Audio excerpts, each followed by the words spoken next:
Hi, how's everybody doing? It's Paul from Magpie 24/7 back again and back with a preview for the Liverpool game. It's the match that we just don't need, we don't really want, but you know, it's what we've got next. And to cheer ourselves up after that game, we've only gone and got Manchester City the following game afterwards. Goodness me, it is a bit of a horror run. We knew that the Christmas fixtures would not be kind to Newcastle United. But look, we fucked up so many different opportunities to get points and 3 points. And we've gifted goals and penalty kicks away left, right and fucking centre. So we've dug our own hole. It's a difficult game now. We've got to try and get something out of, but you know, we've got to go down there. And I know Eddie Howe has spoken today to the media and spoke about games when he's gone as manager of Bournemouth and got results against the likes of Chelsea and Liverpool before, and very much, you know, I'm very much there for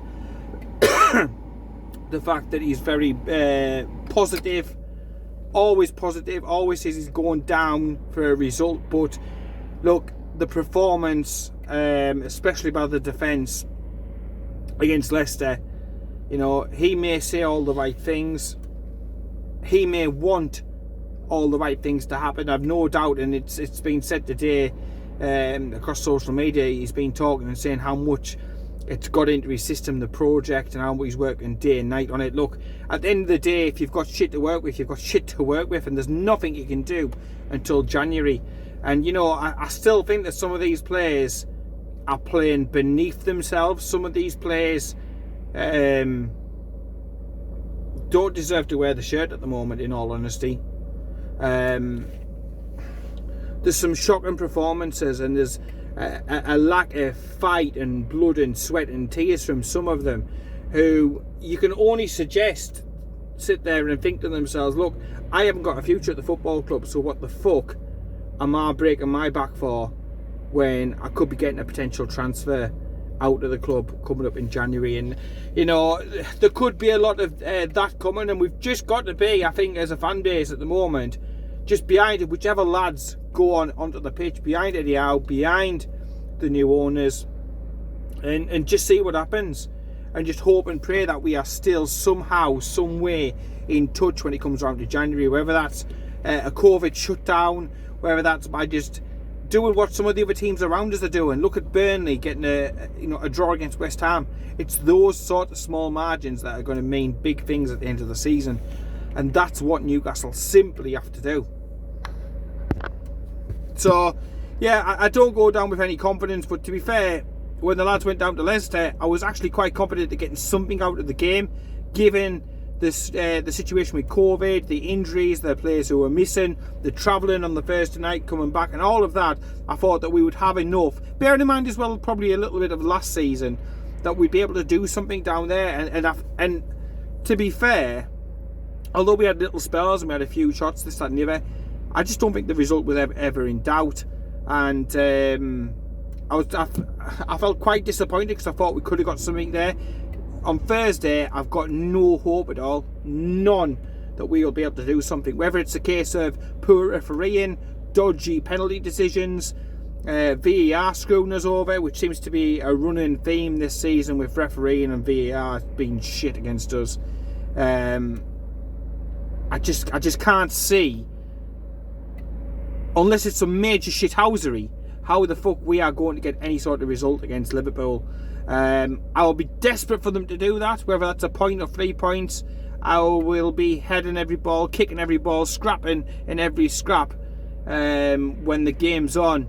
Desperate for Newcastle to do something, but realistically, thinking through your head, you just can't see it. You know, even if the managers keep it down, you're expecting a Salah dive or some sort of controversy to go against us.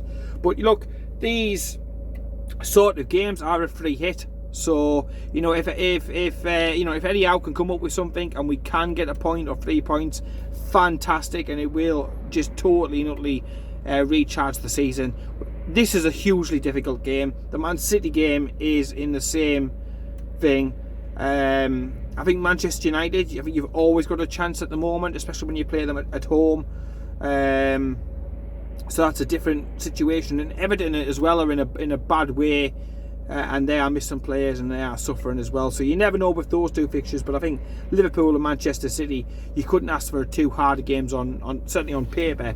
If you pleaded with the powers that be to give us a challenge. But look, you might get a situation where the players all of a sudden decide that they're going to step it up, and it's a good atmosphere. It's under the floodlights, it's under the lights at Anfield, and you get that extra 10-15% out of the players. You have a little bit of luck, and we get something. That would be fantastic. That's the hope.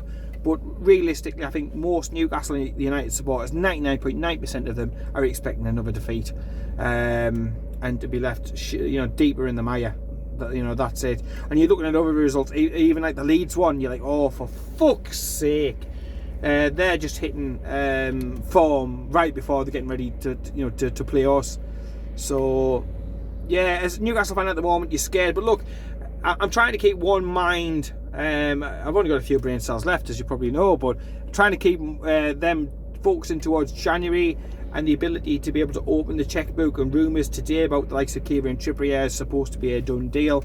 Look, if we're working on deals to get them in for the very beginning of January, it's then when we get these players in and we get them bedded in, and hopefully they've got the experience and stuff that they're going, that they're going to need.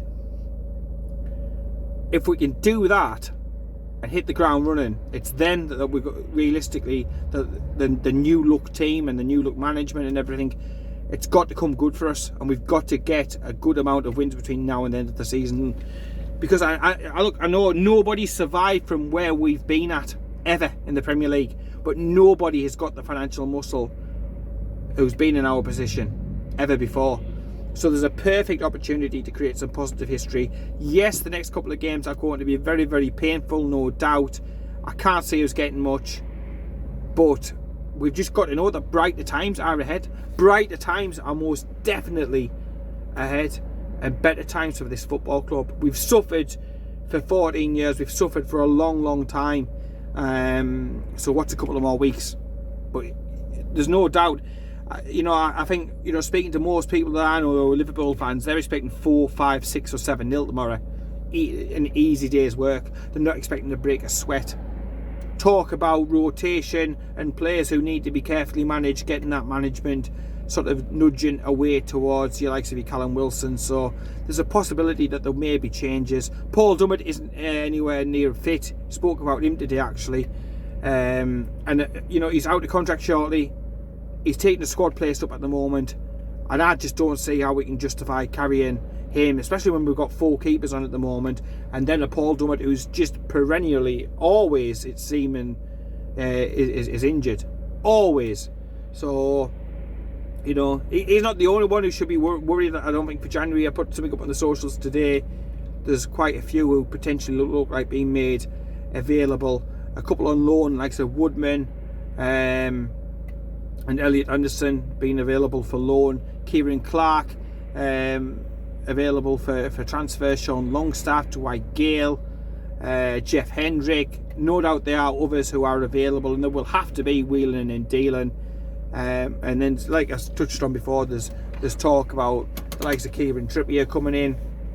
Certain players were being heavily linked with time and time again, and them having relegation release clauses to protect them and to protect the club, I suppose.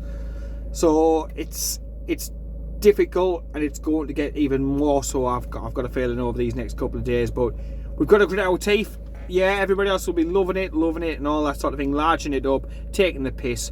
But when it comes to January, I just think that better times, folks, are ahead. Better times, we will be able to get results. We do have some good players, but we need a better balanced squad and a better balanced team. We've got to stop giving away stupid fucking penalties all the time. Stop giving it and stop making it easy for referees to make decisions that's going to shaft us over. Jamal Lascelles, 3 penalties now this season. He's a player who I've raved about before and stood up for, but he's been tosh. He's been absolutely and utterly fucking tosh. You've got to call it as you see it. And I'm hoping that we've just, through more coaching and lots of positive things, that we can get the older cells back and he'll be unbruised. Because he isn't the only one. There's umpteen players in this squad who are playing still well below. No matter how you know, you can say, oh, some of the aspects of the team are better. We've got our first win. We're creating more chances. We're keeping more possession. We're zipping the ball around a little bit more. But there's still players like Joe Willock, who, again, Eddie Howe spoke about today, who again need to step it up, and they are putting things in place to support them and get them back to their played at their actual potential, at their actual ability levels, as opposed to the shite that we've seen recently.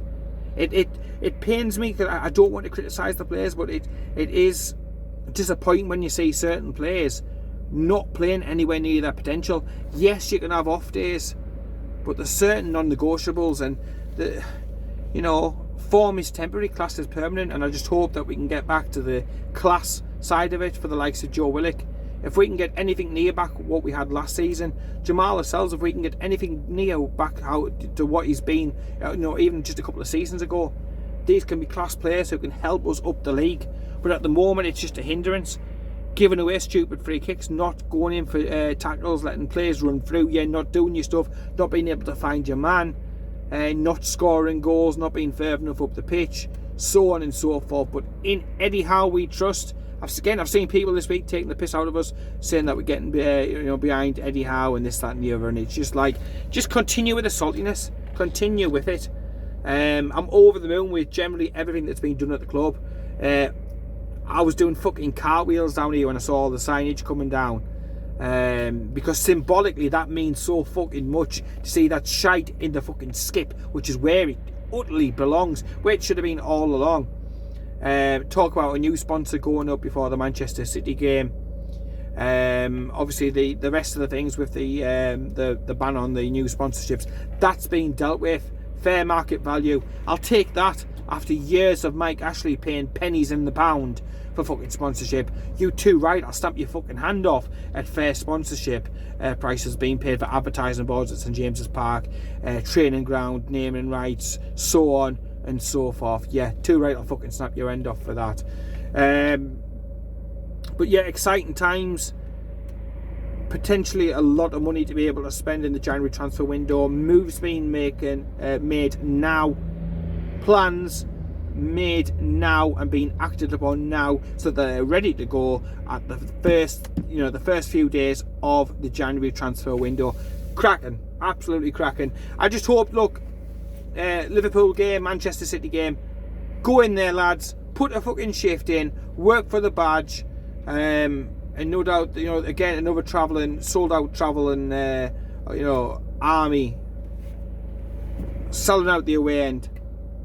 They will be behind it. They'll be singing, dancing, enjoying it, having a few, putting a performance for them, lads. I know what it's like travelling away to, like an Everton or a Liverpool midweek and trying to get back and everything. It's an absolute and utter pain in the ass, but you just never know. You never know, and it's that small hope that keeps you going. You just never know if Newcastle will be able to pull something out of the hat, however small that chance may be. So let me know what you think the score is going to be down below in the comments section. Subscribe if you can do, please, to Magpie 24/7. That is on YouTube, Facebook, Instagram and Twitter as well. It really does mean a lot. We don't go down the traps that others do and ask all the time and this, that and the other, but it does mean a lot. We do it because we enjoy it, but it is nice to see those numbers increase and move up week upon week. We appreciate it. We take nobody for granted, and that's why we put as much graft in as we can, to bring you all the news, the views and the opinions. Hopefully my voice will be a bit better for next time, because I've virtually had no voice all week, which hasn't helped. I've had an awful cough. I'm COVID free. I've had that many bloody tests, but it's not been a great time, so trying to protect the voice a little bit. Looking forward to Manchester City at home. You've got to smile, you've got to laugh. It's never easy, is it, supporting Newcastle? We never do it the easy way. Look, if we're going to stay up, we're going to do it the hard way. It's going to be last day of the bloody season job, isn't it?